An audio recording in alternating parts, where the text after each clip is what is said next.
Hello বিয়ার্স, আসসালামু আলাইকুম। সবাই কেমন আছেন? আজকে আপনাদেরকে একটা জিনিস দেখাবো। আপনারা আমাকে কমেন্টস করে জানাবেন যে আমার এই ফ্ল্যাটটা কেমন হয়েছে বা দেখতে কেমন, কি করব সেইটাই আপনাদের কাছ থেকে একটা আইডিয়া নিতে চাচ্ছি। তো এই যে আমার ফ্ল্যাটে ফার্স্টে ঢুকতে এটা হলো ড্রয়িং রুম। তারপরে ড্রয়িং রুমটা বিশাল বড়। তারপরে হলো ডাইনিং, তারপরে হলো লিভিং। তো এই পাশে একটা কিচেন রুম আছে। কিচেন রুমটা অনেক বড়, অনেক গুছানো, অনেক সুন্দর। তারপরে পাশে একটা সার্ভেন্ট রুম আছে এখানে।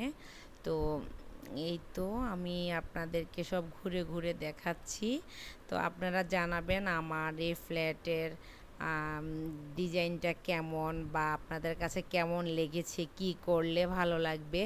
এটা হলো একটা কমন ওয়াশরুম।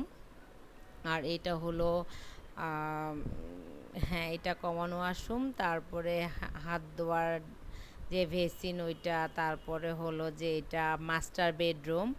মাস্টার বেডরুমটাও অনেক বড়। এটার পাশে একটা বারান্দা আছে।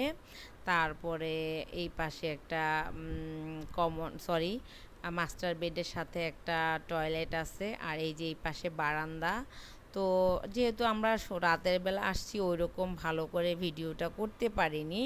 তো আপনারা দেখে বলবেন আসলে আমার ফ্ল্যাটটা কেমন হয়েছে বা কি করব, কি করা যায়।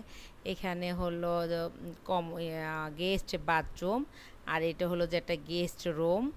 এটা গেস্ট রুমটাও মোটামুটি অনেক বড়। এই পাশে একটা বারান্দাও আছে। তারপরে এইটা হলো এই যে ড্রয়িং ডাইনিং লিভিং, বিশাল বড় ড্রয়িং ডাইনিং লিভিংটা। তো আমার কাছে অনেক ভালো লেগেছে ড্রয়িং ডাইনিং লিভিং, কারণ এত বড়। চারপাশে এই পাশে একটা রুম আছে যেটা একটা স্টাডি রুম। তো বেডরুম তিনটা, তারপরে drawing dining living, three bath, three বারান্দা, ফোর বারান্দা এখানে ড্রয়িং